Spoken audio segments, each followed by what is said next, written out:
باقی جگہوں پہ دھرنے جاری ہیں. زیارت کے جو لوائقین ہیں وہ بھی اس وقت دھرنے دے کر بیٹھے ہوئے ہیں.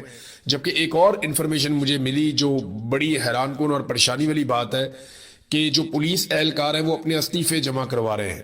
اس کی کنفرمیشن نہیں آ رہی لیکن یہ بار بار گردش کر رہی ہے سوشل میڈیا پر, یا بلوچستان میں لوگ کلیم کر رہے ہیں بار بار, کیونکہ جب تک سرکاری طور پہ اس کی تصدیق نہیں کی جاتی تب تک ہم کچھ کہہ نہیں سکتے, اور سرکار ایسی خبروں کی تصدیق جلدی کرتی نہیں ہے.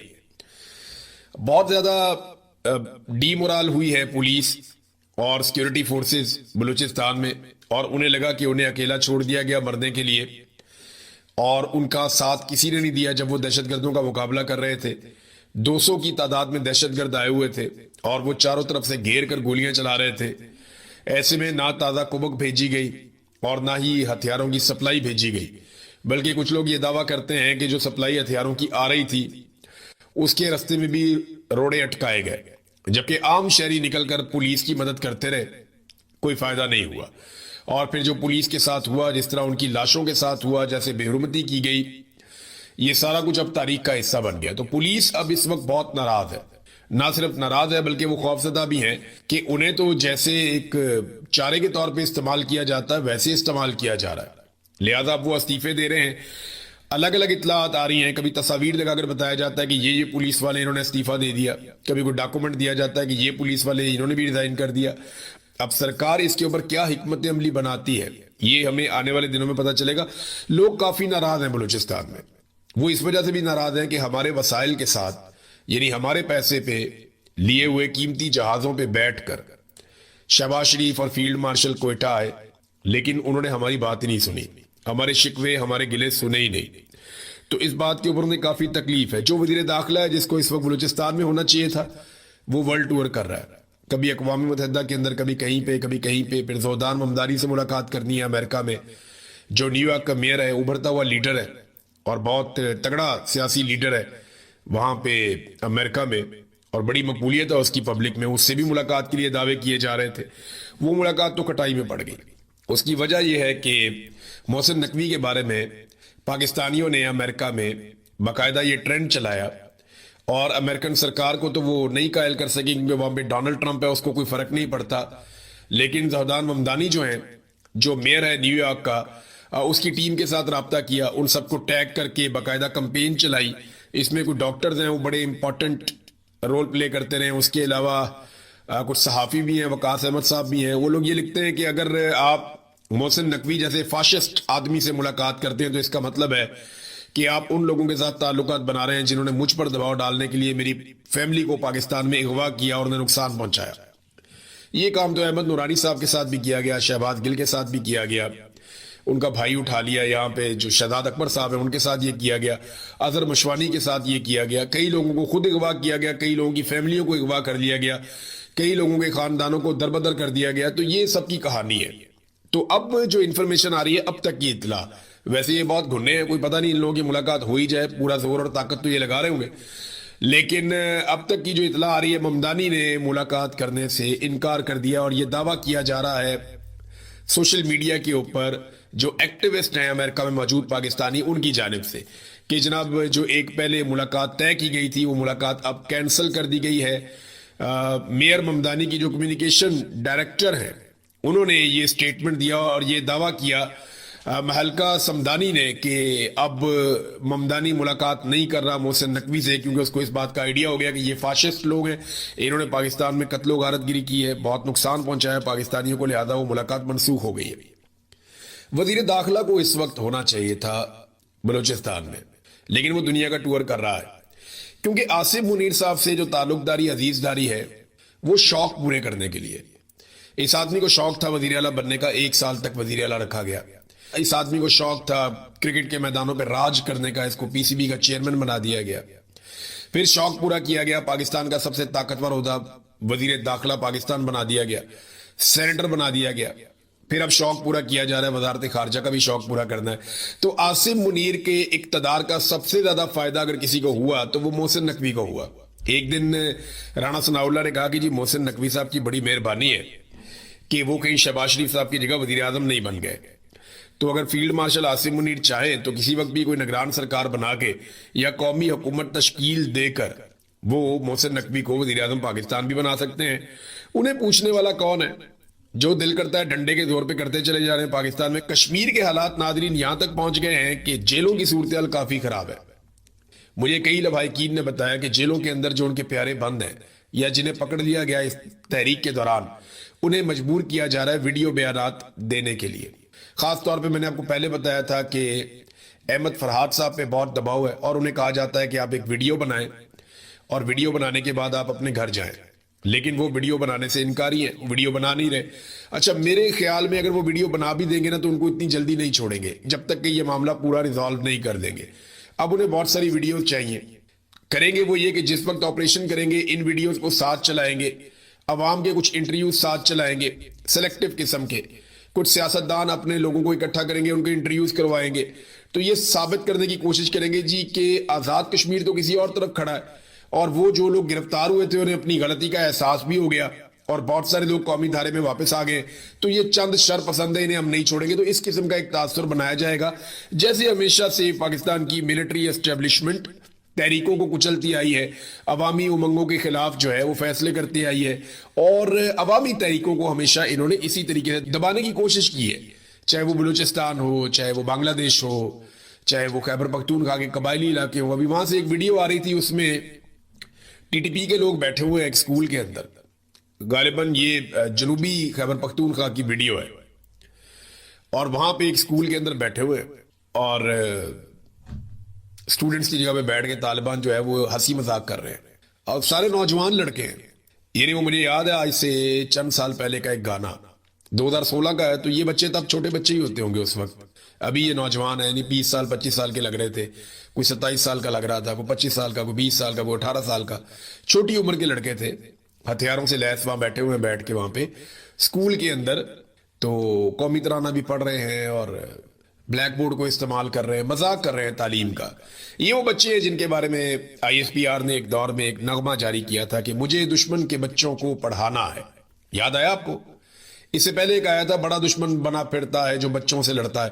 پھر ہم نے دیکھا کہ پاکستان کی ملٹری اسٹیبلشمنٹ خود ہی بچوں سے اور خواتین سے لڑ پڑی, لیکن پھر انہوں نے کہا جی مجھے دشمن کے بچوں کو پڑھانا ہے, اور وہ دشمن کے بچے جو ہیں وہ پڑھنے کے لیے آئے, بندوقوں سمیت اسکول کے اندر جا کے پڑھا لیں انہیں. یہ حالات جان بوجھ کر ایسا لگتا ہے کہ پیدا کیے جا رہے ہیں. افغانستان کی تو سرحدی سیل ہے, تو دہشت گرد آتے کہاں سے ہیں؟ یہ کہیں سے نہیں آتے, ان کو یہیں پہ سہولت دی جاتی ہے. یہ جو گڈ طالبان ہے نا, یہ ہے سارا مسئلہ. مجھے علی امین گنڈا پور نے یہ بات بڑے آسان طریقے سے سمجھائی تھی, اور باقاعدہ انہوں نے مجھے ایگزامپلز کوٹ کی تھی. گنڈا پور نے مجھے کہا تھا کہ فوج کھیلتی ہے گڈ طالبان اور بیڈ طالبان کر کے. جو بیڈ طالبان ہیں ان کو یہ کہتے ہیں مارو, اور ان کو مار کے یہ دنیا کو بتاتے ہیں کہ جناب دیکھیں ہم کتنے اچھے لوگ ہیں. اور انہوں نے اپنے گڈ طالبان بھی رکھے ہوئے جن کے ذریعے سے یہ نظام کو کنٹرول کرتے ہیں اور جگہوں پہ قبضہ کرتے ہیں اور بڑے طریقے سے وسائل کو کنٹرول کرتے ہیں, اور جب لوگ ان کے رستے میں رکاوٹ بنتے ہیں تو یہ گڈ طالبان کو اس علاقے کے اندر بھیج دیتے ہیں. یہ بات مجھے علی امین گنڈا پور نے اس وقت بتائی جب وہ وزیر اعلیٰ پنجاب تھے.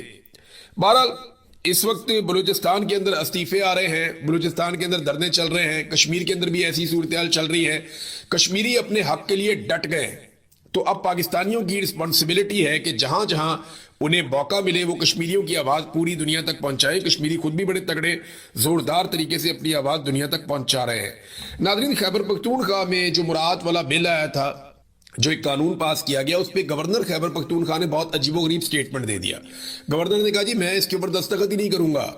گورنر نے یہ بھی کہا کہ نہ صرف میں اس کے اوپر دستخط نہیں کروں گا بلکہ میں اس کی مخالفت کروں گا, میں اس کے اوپر اختلافی نوٹ لکھوں گا. اس طرح کی باتیں گورنر خیبر پختونخوا نے کہیں. لیکن دراصل انہوں نے کیا کیا, یہ قسمت خان صاحب تو ڈاکومنٹ ساتھ لے کر آ گئے, انہوں نے سارا پول کھول دیا. معاملہ یہ ہوا کہ 30 اپریل کو یہ بل پاس کروایا گیا تھا اسمبلی سے.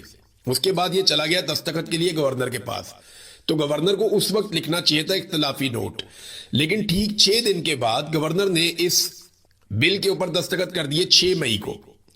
یعنی ان کے بعد 10 دن کا ٹائم تھا کہ 10 دن کے اندر اندر وہ اختلافی نوٹ لکھ کر نظر ثانی کے لیے اس قانون کو واپس بھجوا سکتے تھے. لیکن گورنر نے 6 مئی کو اس کے اوپر دستخط کر دیے اور اسے فوری طور پہ قانون بنا دیا, اور اس کے بعد چپ کر کے بیٹھ گئے خاموشی سے. لیکن اب جب یہ معاملہ اٹھا اور معاملہ اٹھایا کس نے؟ پاکستان تحریک انصاف نے اٹھایا.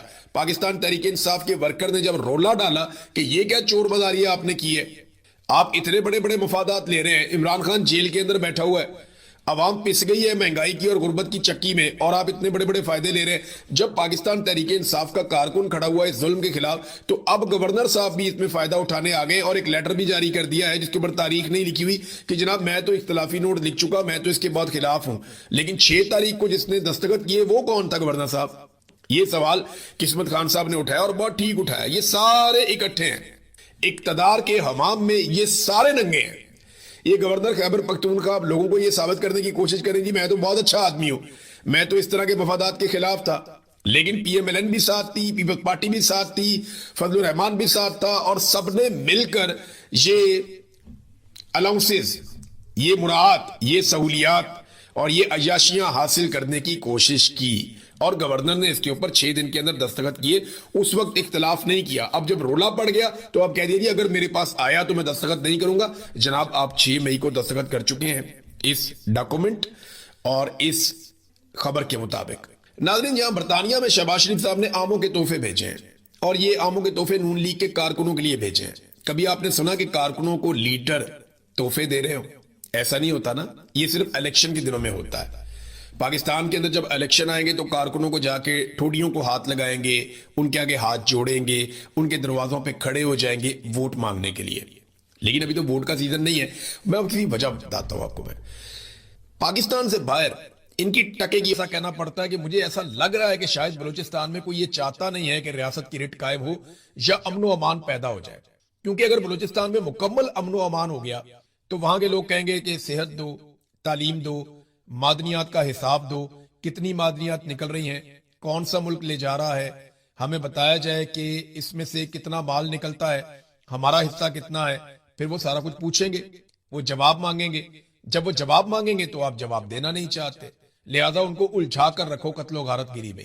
سب سے آسان طریقہ یہی ہوا سوڈان میں، یہی ہوا افریقہ میں. دنیا میں جہاں پہ بھی معدنیات نکلتی ہیں 2 طرح کے نتائج آتے ہیں.